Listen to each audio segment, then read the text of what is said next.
मोदी सरकार ने जिन लोगों को भारत रत्न देने का ऐलान किया है, उनमें चौधरी चरण सिंह की अलग ही पहचान है।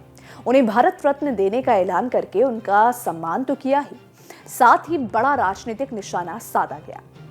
ये निशाना है जयंत चौधरी का साथ, यानी आरएलडी बीजेपी गठबंधन। आरएलडी अभी तक इंडिया गठबंधन के साथ थी। अब लोकसभा चुनाव जल्द होने वाले हैं, ऐसे में कुछ ही दिन पहले ये चर्चा शुरू हुई कि आरएलडी प्रमुख जयंत चौधरी की बीजेपी का साथ बातचीत हो गई है। यही नहीं, ये भी दावा किया गया कि यूपी की 4 सीटों पर बातचीत फाइनल दौर में है। मीडिया सूत्रों ने हाथरस, मथुरा, बागपत, हाथरस सीटों पर डील का दावा भी किया था, लेकिन खबर आने के 2 दिन तक भी जयंत चौधरी ने ऑफिशियल कोई ऐलान नहीं किया था। ना तो इंडिया से स्पष्ट स्थिति दिख रही थी और ना बीजेपी की तरफ से ऑफिशियल बयान जारी किया गया था। कुछ पार्टियों के नेता अपनी अपनी राय जरूर जाहिर कर रहे थे, लेकिन सब कुछ कयासबाजी ही थी। शुक्रवार को पीएम मोदी ने एक्स पोस्ट में चौधरी चरण सिंह, नरसिम्हा राव और एमएस स्वामीनाथन को भारत रत्न देने का ऐलान किया। इसमें चौधरी चरण सिंह का नाम आरएलडी के लिए महत्वपूर्ण है। चौधरी चरण सिंह को भारत रत्न का ऐलान होते ही जयंत चौधरी ने भी आरएलडी बीजेपी गठबंधन पर मुहर लगा दी। सुनिए उन्होंने क्या कहा। और श्रेय सबको जाना चाहिए। सर, कि अब आप भाजपा के साथ हाथ मिलाने के लिए तैयार हो, आप भाजपा के साथ हाथ मिला रहे हैं। देखिए, कोई कसर रहती है, आज मैं किस मुंह से इनकार करूं आपके सवाल।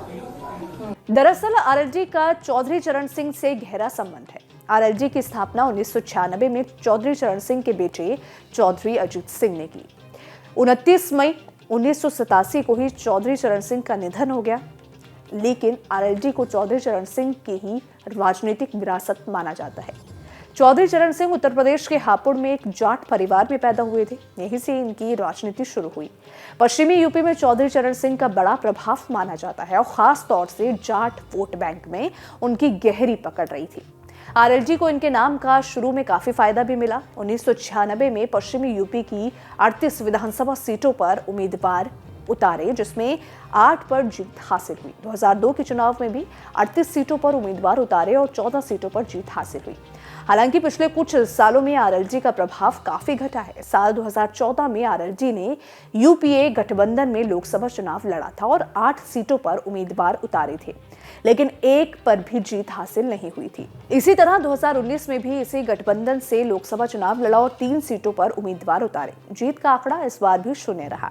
साल 2017 में यूपी विधानसभा चुनाव में रालोद ने अकेले यूपी की 277 सीटों पर उम्मीदवार उतारे, लेकिन सिर्फ 1 ही जीता और सिर्फ 1.78% वोट मिले। इसके बाद 2022 में आरएलडी ने सपा के साथ चुनाव लड़ा और 33 सीटों पर उम्मीदवार उतारे, जिसमें 8 पर जीत हासिल हुई। इस चुनाव में आरएलडी का वोट परसेंट बढ़कर 3 के पास पहुंच गया।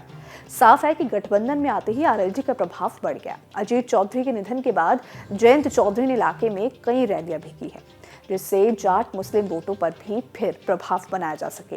आरएलडी की यही खासियत बीजेपी के लिए मायने रखती है।